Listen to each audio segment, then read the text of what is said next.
Assalamualaikum warahmatullahi wabarakatuh.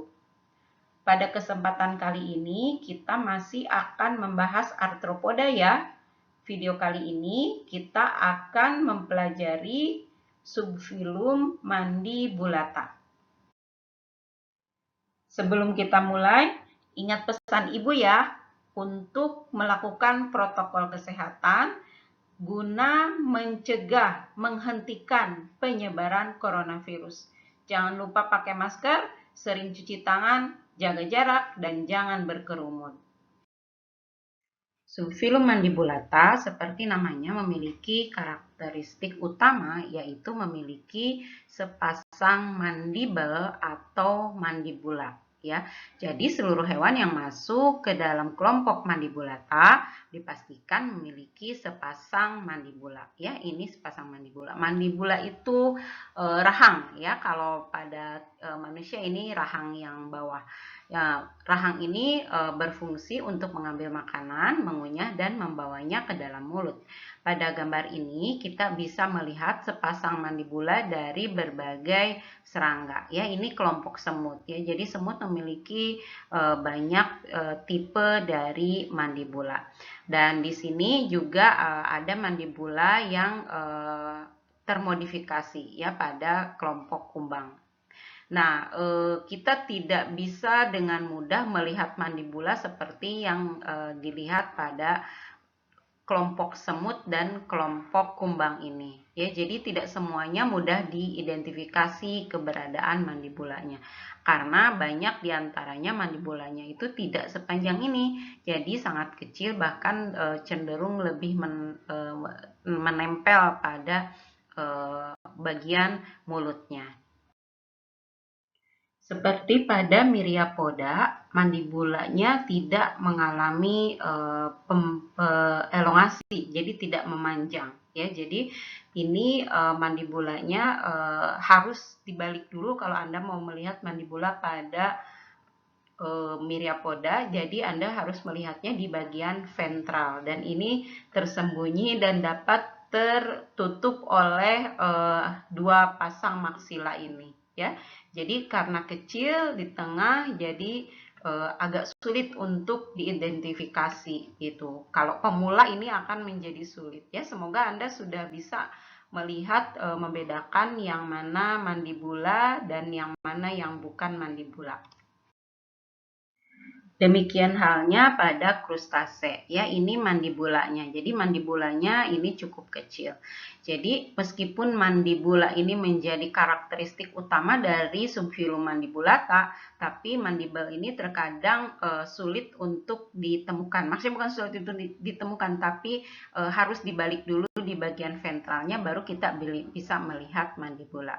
By the way, krustase ini di sistem pengklasifikasian atau pengelompokan makhluk hidup yang lama ini masuk ke mandibulata. Tapi berdasarkan sistem kladistik ini mandibulata krustase tidak memiliki leluhur yang sama dengan myriapod dan hexapod. Makanya krustase pada pengelompokan yang terbaru ini dikeluarkan dari mandibulata dan masuk ke subfilum krustase. Jadi dia menjadi subfilum tersendiri. Jadi Anda jangan heran ya ketika kita membaca satu buku krustase sebagai kelas di bawah submandibulata, tapi di buku lain kita bisa melihat krustase sebagai subfilum tersendiri yang terpisah dari subfilum mandibulata. Lalu bagaimana kita bisa mengidentifikasi mandibula? Bisa-bisa kita tertukar menunjukkan mandibula dari maksila atau antena, terutama pada kelompok semut ya, di mana mandibulanya tadi seperti yang diperlihatkan itu dia memanjang keluar. Nah, jadi itu riskan sekali untuk tertukar. Atau malah karena tidak bersayap, Anda malah menyebut mandibula sebagai selisera. Jangan sampai tertukar ya. Yang jelas, selisera itu hanya ada pada subfilum Selicerata dan terletak pada segmen kedua di kepala sebelum pedipalpus. Nah, selisera juga bersegmen dan lengkungnya ke arah ventral. Nah, berbeda dengan yang ini. mandibula ya. Kalau yang pada semut tadi menjulur, nah tapi ada juga yang tidak menjulur keluar sepanjang itu gitu. Jadi hanya pendek saja seperti ini. Nah, kalau mandibula yang seperti ini, baik yang menjulur ataupun yang seperti ini, itu tidak bersegmen, ya, berbeda dengan selesa rata. Maksud saya selisera, selisera bersegmen, ini tidak. Anda juga tidak boleh tertukar, kalau ini yang menjulur ya, riskan sekali tertukar dengan maksila dan antena. Nah, Anda juga jangan tertukar dengan itu, karena maksila dengan antena itu bersegmen, sedangkan mandibula tidak bersegmen. Dan mandibula itu terletak pada segmen ketiga di kepala setelah antena. Nah, mandibula juga memiliki kemampuan untuk digerakkan secara lateral. Ya, jadi gerakannya mandibula ini kan ini sepasang ya, kiri dan kanan. Itu gerakannya lateral kiri kanan. Berbeda dengan mandibel pada Anda. Mandibula pada Anda itu bergeraknya ke atas ke bawah ya. Jadi anterior posterior gerakan rahang Anda. Kalau mandibula pada hexapod ataupun pada myriapod ini gerakannya lateral kiri kanan. Nah, ini adalah mandibula dan yang ini adalah sisi genatalnya. Jadi ini disebut sisi genatal. Jadi yang ketika bergerak, ketika mengunyah, sisi genatal ini bertemu ya, saling bertemu. Dan di permukaan sisi di bagian lateral, di bagian sisi genatal ini terdapat dua tipe gigi, yaitu pars incisivus dan pars molaris. Ya, gigi molar dan gigi pemotong ya, gigi incision ya, kayak ini gigi pemotong dan ini gigi molaris. Mandibula dapat beragam ya, seperti ini contohnya pada Myriapoda. Keberagamannya itu berdasarkan seberapa luas area dari pars incisivus dan pars molaris. Nah, seperti ini, incisivusnya lebih lebar ya, sedangkan molarisnya lebih sempit ini areanya. Sedangkan ini hampir sama. Nah, beda kan ya. Nah, ini juga bahkan ada di sela-selanya yang disebut area intermediate ya. Jadi ini luas area gigi pemotong dan gigi molaris ini menjadi penciri dari kelompok Myriapoda. Sedangkan yang ini adalah gambaran dari mulut pada larva ya, pada juvenile. Meskipun diyakini bahwa mandibula itu tidak bersegmen, tapi ada beberapa peneliti yang mengungkapkan atau mengamati dari beberapa spesies mandibula, yang mengamati mandibula dari beberapa spesies, mengatakan bahwa sebenarnya mandibula itu terbagi menjadi dua segmen, yaitu koksa dan subkoksa. Ya, sedangkan koksa ini yang warna kuning ya, koksa ini homolog dengan koksa yang ada pada leg ya, pada kaki, dan koksa yang ada pada maksila ya. Koksa pada maksila selanjutnya ini disebut sebagai cardo. Nah, jadi baik mandibula, maksila dengan kaki itu beberapa peneliti mengatakan bahwa ketiganya adalah suatu struktur yang homolog. Bentuk mandibula yang termodifikasi menjadi lebih besar ataupun lebih panjang itu biasanya juga mengalami perubahan fungsi atau fungsinya bertambah. Contohnya ini modifikasi dari mandibula digunakan untuk berkelahi ya.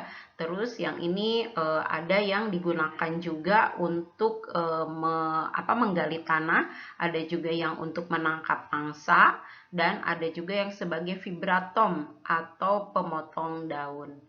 Nah, mandibula juga bisa mengalami polimorfisme ya. Nah, jadi pada jantan dengan pada betina berbeda apa ukuran mandibulanya ya. Jadi seperti ini pada kumbang ternyata mandibulanya beda bentuk dan beda ukuran antara jantan dengan betina. Tidak semua mandibula itu ada di luar mulut atau bahkan menjulur keluar. Ini pada kelompok Entognata, mandibula justru ada di dalam mulut. Ya, yang ini. Jadi seluruh kelompok Entognata memiliki mandibel yang ada di dalam mulut. Sekarang kita kembali lagi ke gambar ini ya. Ini adalah kumpulan beberapa appendage yang membentuk organ fungsional sebagai mulut. Jadi mandibula itu yang warna biru tidak berdiri sendiri dalam melakukan fungsinya.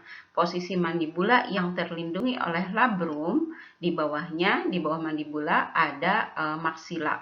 Dan di bawah maksila itu ada namanya labium. Dan keempat appendage ini berfungsi menjadi seperti mulut, ya. Nah, labium itu ini ya, labium yang warna merah.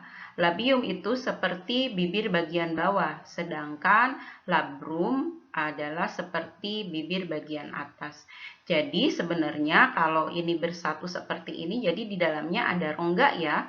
Tapi yang membentuk rongga mulut itu bukan mandibula maksila dengan labium, tapi mandibula maksila dengan hipofaring. Di sini hipofaringnya tidak terlihat ya, karena hipofaringnya terhalangi oleh ini labium.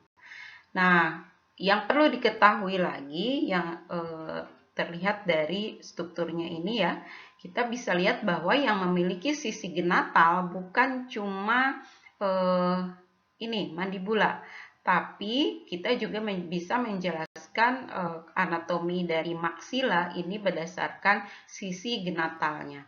Nah, yang membedakan sisi genatal maksila dengan mandibula adalah sisi genatal pada mandibula memiliki gigi ya, ada gigi molar dan gigi incision, Anda ingat itu ya. Nah, sedangkan pada maksila itu tidak ada. Oh iya, sebelum lupa. Jadi hipofaring itu terlindung ada ini di atas, terlindung oleh, jadi tidak bisa kelihatan karena terlindung oleh labium ya. Jadi dia memang posisinya ada di tengah ya. Jadi ini labium, kemudian di tengah-tengah itu ada yang namanya hipofaring. Sedangkan yang di atas ini namanya labrum. Jadi hipofaring terletak antara labium dengan labrum. Oh, ketukar labrum dengan labium. Nah, jika bagian mulut itu dipisahkan ya organ-organnya, maka kita akan mendapati 3 appendage dan 2 non-appendage ya. Jadi labrum dan hipofaring itu bukan appendage, sedangkan mandibula, maksila, kemudian labium itu adalah appendage. Jadi kita bisa melihat di sini bahwa 3 appendage penyusun dari mulut. Yang pertama adalah sepasang mandibula, yang kedua sepasang maksila, dan 1 labium. Sedangkan yang non appendage itu adalah labrum dan hipofaring. Hipofaring adalah struktur seperti lidah berupa organ globular yang berasosiasi dengan kelenjar saliva dan membantu proses menelan makanan. Ini terletaknya di bagian belakang dari maksila dan mandibula ya. Secara umum ada 3 tipe dari orientasi mulut mandibula ya. Orientasi mulut, saya tidak bilang orientasi kepala ya. Jadi orientasi mulut pada mandibula. Yang pertama adalah hipognatus ya.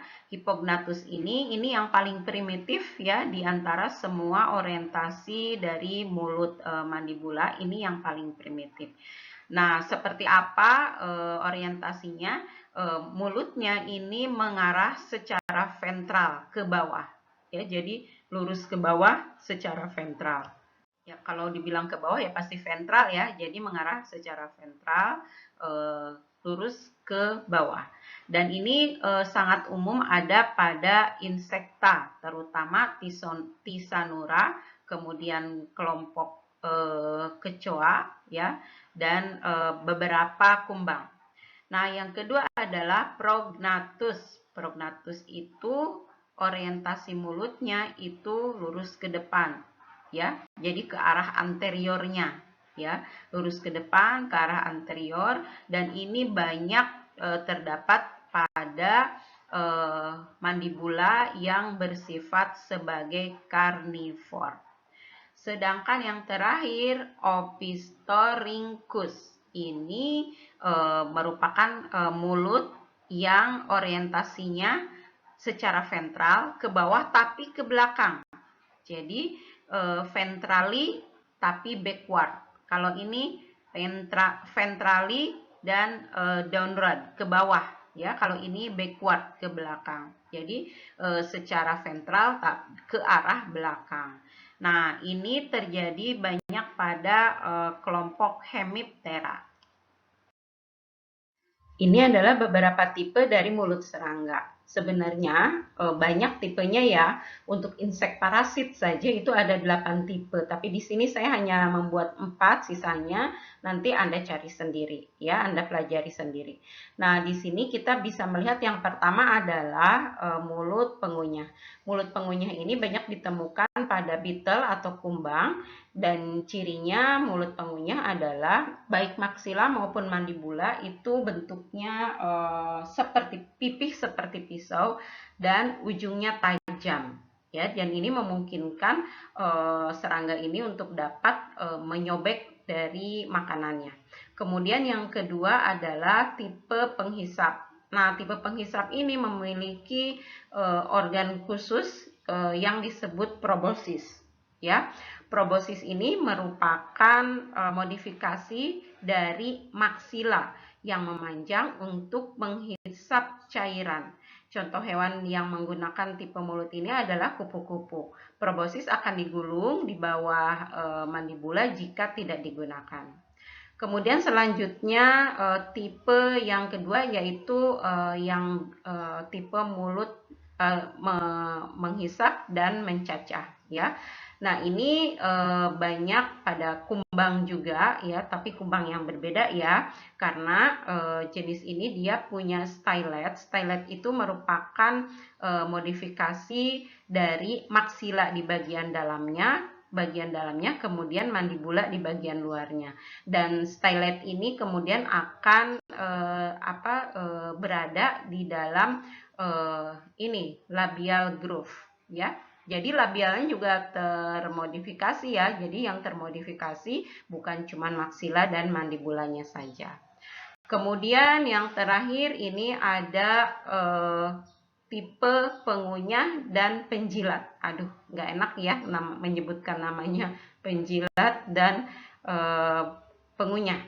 Nah, untuk tipe mulut seperti ini, jadi mandibula justru mengecil, ya. Maksilanya masih memanjang tapi masih tetap lebih kecil, lebih pendek dibandingkan dengan glosanya atau tong.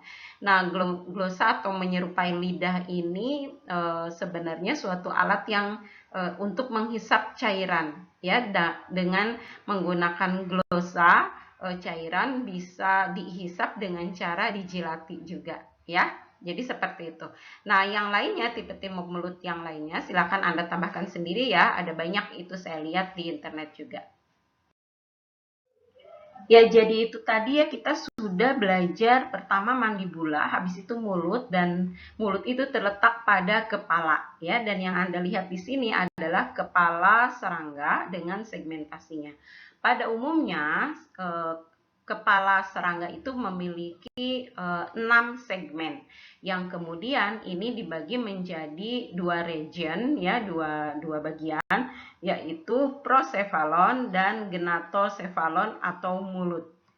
Procephalon ini merupakan segmen 1, 2, dan 3. Yang pertama labrum, yang kedua adalah segmen labrum, yang kedua segmen antenal, dan yang ketiga segmen interkalari. pada serangga, antena itu hanya melekat pada segmen kedua, yaitu pada segmen antena. Jadi baik pada Myriapoda juga ini bagian interkalarinya tidak ada antena, ya. Tapi pada krustase nanti Anda akan melihat ada dua pasang antena, itu berarti letaknya yang pertama di segmen kedua dan yang terakhir, yang keduanya ada di segmen ketiga. Nah, bagian yang genatocephalon itu sudah kita bahas ya, yaitu terdiri dari mandibula, maksila, dan labia. Maksudnya pada segmen keempat itu melekat mandibula, kemudian di segmen kelima melekat maksila, dan yang keenam melekat labia. Ya, yang ke-4, 5, 6 itu berarti dilekati oleh appendage ya. Jadi kita bisa menamai segmen-segmen 6 segmen itu menjadi yang pertama segmen labral, segmen antennal, segmen interkalari, segmen mandibular, segmen maksilar, dan segmen labial. Dan ini adalah antena yang ada pada hexapoda yang dapat mendeteksi bau, mendeteksi permukaan, suhu, pergerakan organisme lain, baik predator ataupun mangsa, dan mendeteksi pergerakan air maupun angin. Seperti dikatakan sebelumnya, sepasang antena pada hexapoda itu melekat pada segmen kedua di kepala, ya, dan bagian yang menempelnya itu disebut bagian scape. Ya, yang ini segmen pertama itu disebut scape. Kemudian segmen berikutnya adalah pedicel dan sisanya adalah ini flagellomers. Ya, nah jadi flagellomers inilah yang berbeda-beda jumlahnya untuk setiap spesies hexapod ya, dan jumlahnya bisa berbeda, dan kemudian panjang segmen untuk setiap segmen baik pada scape, pedicel maupun flagellomers itu juga bisa berbeda-beda. Dan ini beberapa tipe dari antena hexapoda ya. Ini yang saya tuliskan di sini ada 9, sebenarnya lebih ya. Ada beberapa buku menuliskan 12, di website juga seperti itu ada yang 13 ya. Dan masing-masing ini dimiliki oleh, ada yang beberapa spesies memiliki beberapa kelompok ordo ya, ada yang memiliki antena yang sama ya.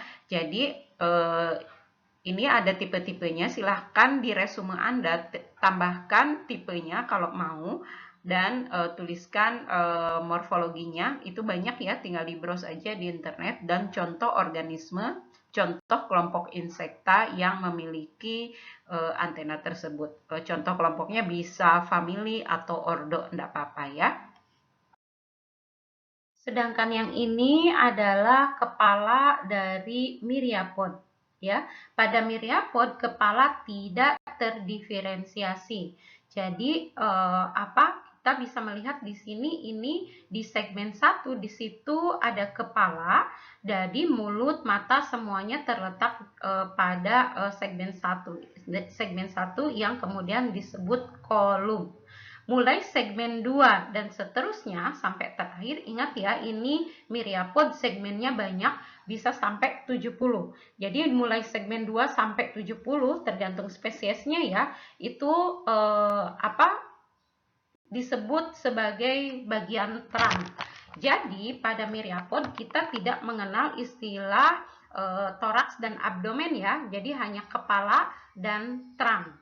Kenapa demikian? Karena di bagian terang setelah segmen 1, segmen 2 sampai segmen terakhir itu tidak ada perbedaan morfologi ya, tidak signifikan perbedaannya, hanya saja pada kaki diplopoda, kaki yang terletak di segmen nomor 2, 3, 4, 5 itu kakinya masing-masing sepasang. Barulah pada segmen ke-6 sampai segmen terakhir kakinya ada 2 pasang ya. Sedangkan kalau pada Chilopoda dari mulai segmen 2 sampai segmen terakhir ya kakinya hanya sepasang. Kenapa pada Diplopoda bisa terdapat 2 pasang? pasang kaki karena sebenarnya dalam sejarah perkembangannya, sejarah perkembangan evolusinya, segmen yang sepertinya satu segmen itu merupakan fusi dari dua segmen, ya, tapi tidak terlihat bekasnya ya. Jadi kita melihatnya ini sebagai satu segmen, tapi memiliki dua pasang kaki, ya.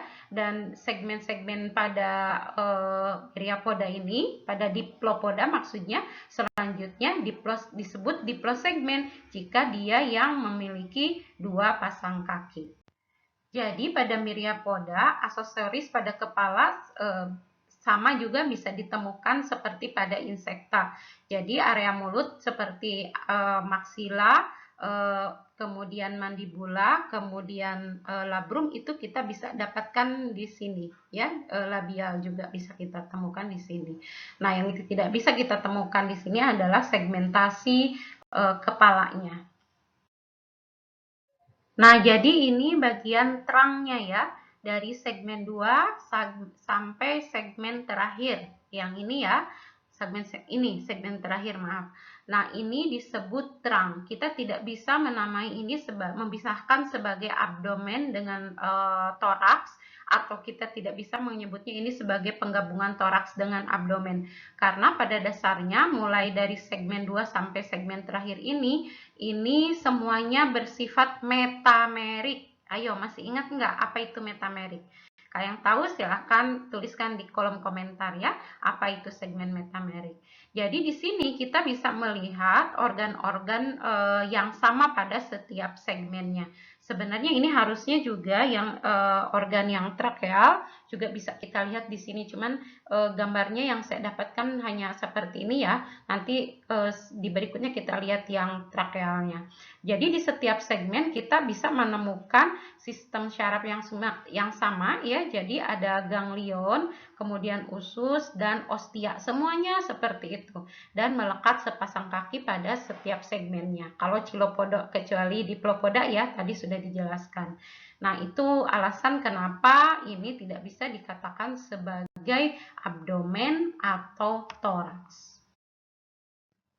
Nah, ini yang saya maksud ya. Jadi pada Myriapod itu bahkan jalinan sistem trakeanya pun kurang lebih sama gitu dari segmen kedua sampai segmen yang terakhir.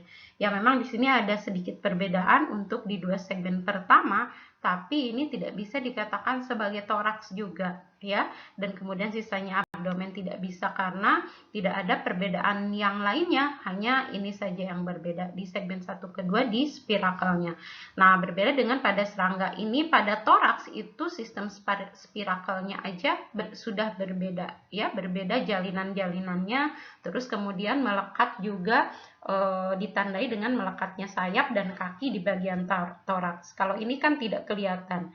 Makanya pada beberapa buku banyak yang menuliskan bahwa segmen 2 sampai segmen terakhir itu dikatakan toraks semua. Kenapa? Karena ada kaki ya, kaki melekatnya pada toraks. Tapi tidak demikian ya. Jadi daripada membingungkan, lebih baik kita menyebut ini sebagai trunk. Baik pada hexapod maupun pada myriapod, sistem trakeanya kurang lebih sama ya. Jadi jalinannya seperti ini. Jadi ada lubang spirakel yang menghubungkan lingkungan dengan tabung trakea ya. Ini dengan trakea. Kemudian trakea ini akan terhubung dengan tracheolus ya, dan tracheolus inilah yang akan mengantarkan ke jaringan-jaringan yang membutuhkan oksigen dan kemudian mengangkut sisa respirasi CO2 untuk dikeluarkan juga melalui spirakel. Jadi baik darah myriapod maupun hexapod itu tidak membawa oksigen. Nah, yang berbeda dari sistem trakeolanya pada insekta, karena insekta banyak yang mayoritas memiliki sayap, pada setiap segmennya bisa didapati kantung udara ya. Jadi ketika serangga terbang, spirakelnya misalnya tertutup atau masuk ke dalam air sebentar dalam keadaan spirakelnya tertutup, ini masih memungkinkan bagi serangga untuk tetap bisa mendapatkan oksigen karena mereka menyimpan cadangan oksigen di kantung udara ini. Hanya itu perbedaannya. Fungsi lain dari kantung udara juga sama dengan kantung udara pada burung ya, yang digunakan yang membantunya pada saat terbang. Setelah kepala, sekarang kita akan beralih untuk membahas toraks atau dada. Pada heksapoda, toraks dibagi ke dalam 3 bagian, yaitu protoraks, mesotoraks, dan metatoraks. Yang masing-masing pada toraks ini, pada bagian toraks ini melekat sepasang kaki. Jadi kaki pada heksapoda dipastikan itu 3 pasang atau 6 kaki jalan, ya. Dan pada insekta yang memiliki sayap, sepasang sayap itu akan terletak sayap depannya. Jadi 2 pasang sayap itu, satu disebut sayap depan atau forewing dan yang kedua disebut sayap belakang atau hindwing. Forewing itu terletak di segmen kedua dari protoraks, sedangkan hindwing terletak di segmen ketiga ya dari toraks. Nah, ini untuk yang memiliki 2 sayap. Bagaimana 2 pasang sayap maksud saya? Bagaimana dengan yang kelompok Diptera yang memiliki hanya sepasang sayap? Sebenarnya Diptera itu tidak memiliki hanya sepasang sayap, tapi dia tetap memiliki 2 pasang sayap, hanya saja sayap yang keduanya tereduksi dan membentuk sayap yang sangat kecil yang disebut halter ya. Jadi sayap besarnya itu ini terletak di forewing ya. Jadi maksud saya di mesotoraks ya. Jadi itu sayap yang kita bisa lihat itu adalah sayap depan atau forewing dan melekatnya di mesotoraks. Organisme pada umumnya mengalami tahapan juvenile atau immature dan tahapan mature atau dewasa. Demikian halnya dengan arthropoda yang juga mengalami 2 tahapan tersebut.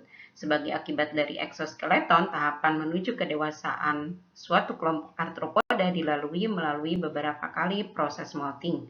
Kejadian metamorfosis pun tak terelakkan pada serangga. Ada yang mengalami metamorfosis sempurna ataupun tidak. Metamorfosis menyebabkan perbedaan bentuk atau morfologi insekta pada tahapan juvenile dengan dewasa.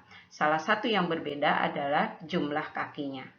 Jadi pada tahapan juvenile kita bisa melihat ini salah satu contohnya ya pada larva atau caterpillar ulat dari butterfly dari kupu-kupu. Jadi kupu-kupu ini memiliki kaki yang ada pada toraks dan ini kakinya jumlahnya ada 3 pasang dan ini memang kaki sejatinya. Namun terdapat juga appendage yang berfungsi sebagai kaki yang disebut sebagai proleg.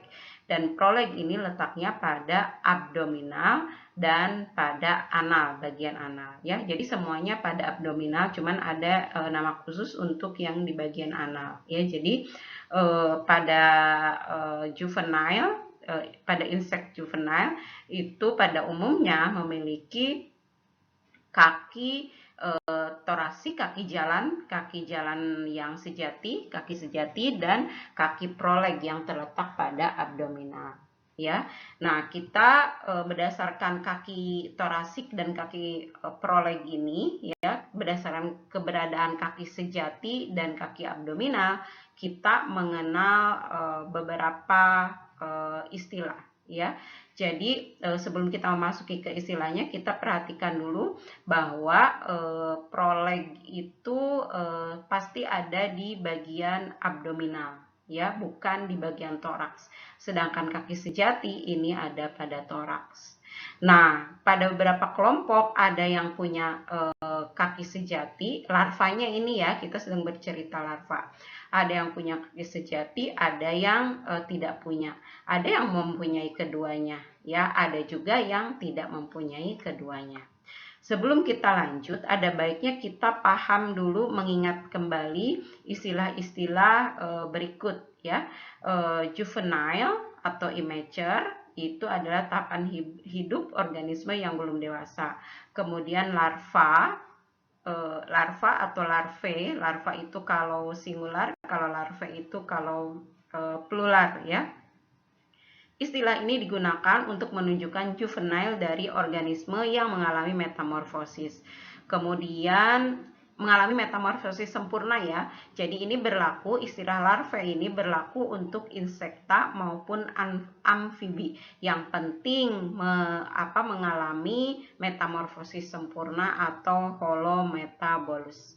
Nah, kemudian yang berikutnya adalah caterpillar. Nah, caterpillar ini istilah untuk larva khusus pada serangga. Jadi caterpillar ini istilah untuk juvenile pada serangga yang mengalami holometabola ya. Kemudian ada nimfa atau nymph. Nymph ini merupakan tahapan juvenile atau sama seperti larva gitu ya. Tapi nymph ini terjadinya pada kelompok serangga. Apa istilahnya? Diterapkan pada kelompok serangga yang mengalami hemimetabola atau metamorfosis tidak sempurna. Kemudian ada istilah lain yang namanya naiad. Naiad ini sama dengan nymph, jadi juvenile dari hemimetabola, tapi hidup di perairan. Ya, itu yang harus dipahami ketika mempelajari immature insect. Ya, nah sekarang kita lihat, jadi bagaimana klasifikasi immature insect berdasarkan kakinya. Jadi, meskipun serangga juvenile bentuknya tidak sama dengan dewasa, namun tagmanya masih bisa dibedakan. Seperti pada gambar ini, kita masih bisa membedakan kepala, toraks dengan abdomen. Ya, nah kaki yang ada pada toraks ini adalah kaki sejati, disebut juga thoracic legs atau kaki thoracics, karena melekat pada toraks ya. Ini kaki sejati biasanya terdiri dari 4 segmen, yaitu koksa, femur, tibia, dan tarsus. Nanti ketika dewasa kaki ini akan bertambah segmennya ya. Nah, lalu kemudian kita juga bisa mendapati proleg di bagian abdomennya. Biasanya proleg itu baru didapati pada segmen ketiga dari abdomen, ya, tidak di segmen ke-1, ke-2, biasanya tidak. Jadi di segmen ketiga, terus yang terakhirnya itu di segmen ke-10. Nah, berdasarkan jumlah kaki keseluruhan ini, maksudnya baik kaki sejati maupun kaki prolegs, kita mengenal 4 tipe larva. Yang pertama, protopod larva. Protopod larva adalah larva yang memiliki kaki sejati tapi tidak memiliki proleg. Tapi segmentasi pada kaki sejatinya itu primitif dan tidak sama dengan yang tadi disebutkan memiliki 4 segmen. Ya, jadi bukan seperti itu. Kepala dengan tubuh juga tidak tersegmentasi dan maksudnya tidak bisa dilihat segmentasinya. Protopod larva ini bisa dapat ditemui pada kelompok ordo Hymenoptera, terutama Hymenoptera yang bersifat endoparasit. Yang kedua adalah polypod larva. Polypod larva ini tubuhnya tersegmentasi dengan baik ya, kepala, toraks, abdomen tersegmentasi dengan baik. Dia memiliki kaki sejati, pastinya memiliki kaki sejati ya dengan 4 segmen. Kemudian dia bisa polypod larva bisa memiliki 2 sampai 5 prolegs. Nah, berdasarkan prolegsnya, polypod larva dibedakan lagi menjadi 3 tipe, yaitu yang pertama caterpillar, yang kedua semilooper, dan looper. Nah, caterpillar itu yang memiliki 5 prolegs ya. Ini adanya di segmen 3, 4, 5, 6, dan 10. Sedangkan larva semilooper ini prolegsnya ada 3 ya, ada 3 pasang prolegs. Yang ini 5 pasang. Tiga pasang prolegs ini ditemukan di segmen kelima, 6, dan 10. Nah, sedangkan yang masuk ke dalam kategori looper itu memiliki dua prolegs yang dapat ditemukan pada segmen abdomen 6 dan 10. Ya, jadi dua pasang prolegs di yang masing-masing di segmen ke-6 dan segmen ke-10. Lalu ada oligopod. Kalau namanya oligo berarti biasanya sedikit ya. Jadi ini tubuhnya termasuk tersegmentasi dengan sempurna, dengan baik. Larva ini hanya memiliki kaki sejati, ya, sama dengan protopod, hanya memiliki kaki sejati tapi tubuh tidak tersegmentasi. Kalau oligopod tubuhnya tersegmentasi, ya, mulai toraks, kepala, toraks, dan abdomen ini semuanya tersegmentasi dengan baik. Kaki toraksik ada tapi tidak punya prolegs. Nah, yang terakhir adalah Apodus larva. Ini tidak memiliki kaki sejati maupun kaki prolegs. Nah, seperti yang saya katakan tadi bahwa saat dewasa ini kakinya akan bertambah segmennya dan bisa jadi berubah, bukan bisa jadi, dipastikan berubah juga ukuran panjang masing-masing dari segmennya. Ya, jadi di sini kita bisa menemukan ada koksa, trochanter, femur, tibia, dan tarsus. Ya, jadi ada 5 ya, bertambah 1 segmen. Nah, ini adalah kaki pada myriapod yang dewasa. Ya, myriapod yang dewasa meskipun kakinya pendek-pendek seperti ini, tapi ternyata dia memiliki segmen kaki ada 6 segmen, yaitu koksa, trochanter, prefemur, kemudian femur, tibia, tarsus. Ya, jadi ada 5. Ini yang di akhirnya ini adalah cakarnya. Ya, jadi koksa, trochanter, prefemur, femur, tibia, dan tarsus.